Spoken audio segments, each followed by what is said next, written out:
All right. All right. Oh, I was like waiting for it and I'm staring at it and it says record. Like, so who's going to teach anything? Who's going to share? No, I'm just kidding. So Cheryl and I, if you guys have probably caught on by now, we're doing the Ray Higdon 14-day challenge. It was something that Bree posted in the Makeup Maniacs group, and Cheryl has like listened to Ray Higdon before and talked very highly of him. I had never listened to anything of him before, ever, I don't think. Maybe if she sent me like a video or something, that was it. So I had no idea what I was getting into. Let me tell you, this guy is like pretty straightforward. Like, he doesn't really beat around the bush. It's kind of like, if you're here to play, you're here to play. If you're not, whatever, you're just here to mess around, I guess. Like, and I kind of like that, but he's also really funny. And I like that he like incorporates stories and things like that. So when you're watching his trainings and whatever, for me, it makes sense. For me, I don't know, it's just good. It's really, I don't know. It's not like dry content. It's funny. It's, you know, he's hilarious. I wish I could tell and like talk to you guys about what I'm about to talk to you guys about like he does, because you guys would be laughing and you're not going to laugh at me. But anyway, you laugh at me, not with me though. But we kind of wanted to start at the first, obviously he has already told us, like, not that we can't take his content and like give it to our teams, but that obviously we're not trained professionals or whatever at what he's doing. And so I'm not going to sit here and try and like teach you something that I can't explain to you.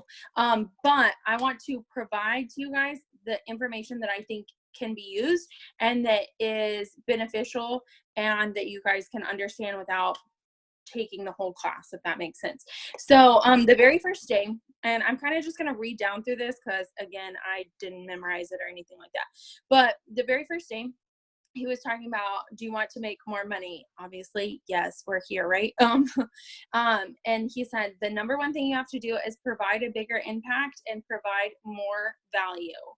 And I mean, we know that people want, they're not just, regardless if they're on your team, they're not just here to whatever, to party for fun, probably. They want value. And you have to, I guess, instead of just like, for me, I was thinking about it as like, it's not about me, it's about them, right? So providing value into others. And another thing that he said was waiting until you are ready to produce is like waiting until you are ready for a kid. And when he said that, I was like, ooh, okay. Because, and I said this in my live video on my main page, so if you happen to watch that, you probably already heard this. But he was talking about like, are you ever ready for a kid? Like, do you know where they're going to sleep, when they're going to sleep, what they're going to eat, what they're going to wear, when they're coming, like all of that stuff. You don't know that. And I feel like so often people will join or people will be waiting. I mean, even if it's as simple as like, oh, I'm not going to talk about the kudos until my kudos order arrives. Like, you're waiting to produce because you're not prepared fully. And he was like, you have to stop doing that. Even though you're not ready, like, you can still grow and you have the potential to grow. But if you're waiting to produce until you're prepared, then you're like missing out, because others are not waiting and you are, right? And so you're missing out on that. And not only that, let me add on to that. Yeah. Not only that, but if you're waiting until you're an expert in the field, then anyone who you're prospectively trying to get to join you is thinking, well, I don't know that much about this. Well, I don't know how to do my makeup that way. I don't know this about skincare. I don't know this about the business. You want any prospective Y sister to feel like they don't need to know anything. Like, they can come into this with no knowledge and they can make it a business. And if you're waiting until you're an expert, you're never going to recruit anyone, because they're always going to be like, I'll never be that smart. I'll never know all that.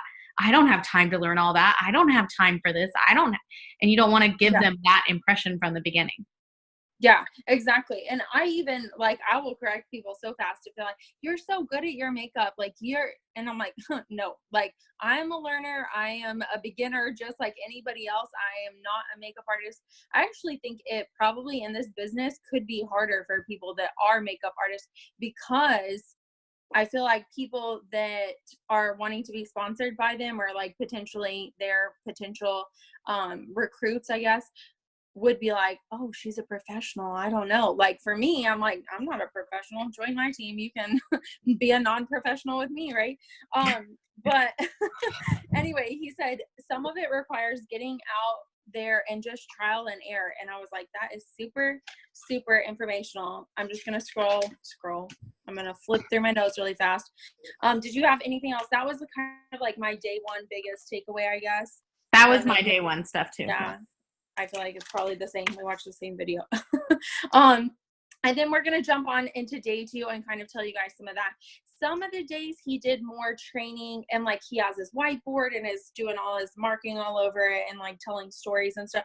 So I took a lot of notes on some days. Some days I didn't take as much notes. So anyway, this is day 2. Probably my biggest takeaway, which also went hand in hand with day 1. He said, putting things off causes overthinking. Just do it. Get in the habit of taking action before you know everything or before you are ready. Take action without being fully sure. Quit trying to wait for perfection. And again, people with less knowledge than you are taking action now and producing results now. And I was like, ooh, okay, because it's true. It's true. And I've done the same thing. I've waited for kudos. I've waited for presenter kit, waited for the time to be right, whatever it may be. So anyway, I hope that is some inspiration. I'm like reading through here. Do you have anything else maybe? The day 2, the marketing thongs. Oh yeah. So this was really neat. And I will post a picture, like in the comments when we post this video, I will post a picture of how I drew the marketing thongs. Because this I thought was really, really interesting. Like this was where I took the most notes in this training. So he said that most network marketers, and when he said this, I was like, ding, ding, ding. Yeah, he's 100% right. Most network marketers are marketing to people who are already ready to buy stuff. But people aren't on Facebook like, oh, what can I buy today? They're not like going to Facebook like, hey, I'm getting on Facebook so I can find something to buy. It's just not what people get on there for, right? So when you're marketing to people who are ready to buy, you've got this like thong set up, right? And you're like dipping in, but by the time you get to the bottom, you've only got like 1 to 2%, I think. 1%. Yeah. He said 1 to 2% are ready to buy. 5% are never going to buy no matter what. Yes. They're not going to buy. And then the 93% need more information. They're not ready to move forward yet. So most people are marketing to that 1 to 2%. If you open it up and you like granny panty it instead of a thong it, right? You open it up and you're marketing to that 93%, not the 2% that don't buy, and the 5% that will never buy, and the 1 to 2% that are ready to buy, but to the 93% that need more information. When you open that up, half of the people are going to watch your stuff or look at your stuff and they're going to just fall off. They're not interested, right?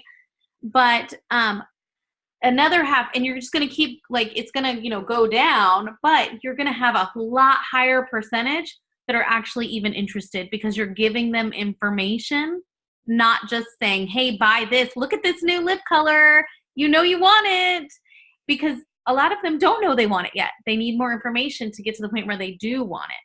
And the way that we do that is by giving them information. I have 4 secrets to, I have 3 ways to choose the right shade of lipstick for your skin. Like 4 weird secrets of skincare, things like that. Like when you market that and you're sharing information, you bring more people in, you start more conversations. And when you're having the conversations, that's where you make the sales. We know that. We know that where we make the sales is in our messenger. But how do we get the people into our messenger who didn't even know they were interested? By giving them information. So I really, really love that. And he you know, I struggle sometimes. I was telling Becca this the other day. I struggle sometimes with the fact that beauty is beauty, right? Like, it's easy to provide tips and information about health. I mean, I'm a nurse, so health stuff, that's easy for me, right? Like, I can talk about that all day long. Beauty stuff feels more like fun to me. And so this was something I kind of struggled with all of this time. But he was like, no matter what industry you're in, you have solutions to problems that people have. We have, in this industry, we have solutions to time issues, because you work the business, you can have time freedom, money issues, friendships, like, you know, people who need more friendships. We have that, right?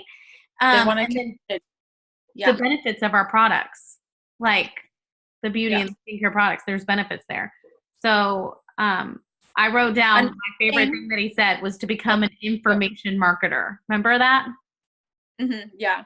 And I wrote that down. And another thing that he said, going along with the marketing thongs thing that he was going with, he was talking about attraction marketing, which is attracting people who need more info, versus repellent marketing. That's what he was calling when you're making buy and join posts. And I was like, oh man, that's so true. And he said, you can get sales with your, like, buy this lipstick or check out this new shade of lipstick or whatever, but you can 10 times your sales by attracting and answering. So attracting people with your post and then answering, like, in the personal messages. So yeah, really good content. And if you guys get a chance, I don't want to be like, go to my page and watch my video or whatever, but I feel like if you even go on Cheryl or I's pages, the last we've done this now for 6 days, so we have 8 more days of the challenge, but the last 6 days both of us have made live videos on our main pages. I besides my one today was like 10 or 15 minutes because I did my makeup while I was talking, but I think most of both of our videos have been like 5 minutes. Take a look at the any of the videos that we've done, and just kind of see the setup of how we are saying, you know, I'm just going to give you some tips on this, and this, and then message me if you're interested in more tips. And I personally have had a few people message me, I would like tips about whatever. And then we kind of have a way, and maybe we should go into that next week about like how to respond when you start this process. But anyway, hopefully. Yeah, I think that's a good idea. I was really nervous about the whole way that it's all set up. Like, Becca and I've talked about this. I was like, I don't know. This just feels weird. I just want to get on there and do my makeup. That's it. But I actually, when I got done with my live just a little bit ago, had people messaging and even texting me on my phone to say, I've really enjoyed your lives this week. And I was like, what? And they were like, it's been a lot of fun listening to you share tips and not just do makeup. And I was like, huh, well, that's cool, because I wasn't expecting that. Yeah, same. I feel like people feel like I'm not just a makeup robot, that I actually am providing information. And people, again, are not on Facebook to just buy, to whatever. They want to be entertained. They want information. They want value from things. And I feel like being able to provide them tips, even if every day, I mean, I feel like after this training's over, after the 14-day challenge is over, there will be days that I get on there and I'm like, hey, I'm just trying out this new lipstick, like, check it out with me, whatever. But I feel like even once a week or twice a week that my videos bring tips and ask for them to, like, message me for more information on these tips, whatever the tips may be. It could be about cooking, whatever. We have a way too that he taught us. And again, I'm not going to go into all of this today, but we have a way that he taught us about, you can be giving tips on bananas and have people messaging you about coffee, because coffee is what you sell. So you can have a video about travel tips and have them messaging you about makeup. It is possible. It sounds crazy because I was like, you're telling us to make these live videos and give people tips, and I'm giving these tips, and what happens if they message me? But like, this is not helping my business whatsoever, but it is. It's a process, but it is, and it all makes a lot of sense. So anyway, hopefully at least you guys got some inspiration for today. Don't overthink it. go try and maybe watch a video on Cheryl or I's pages from the last few days, just so you can kind of see how we're doing things. And again, if this isn't something that's for you, that's okay too. But we just wanted to bring you something from the challenge that we're in. So, yay! Yeah, it's been a lot of fun. Yeah, do you guys have any questions? Or are you like, what the heck?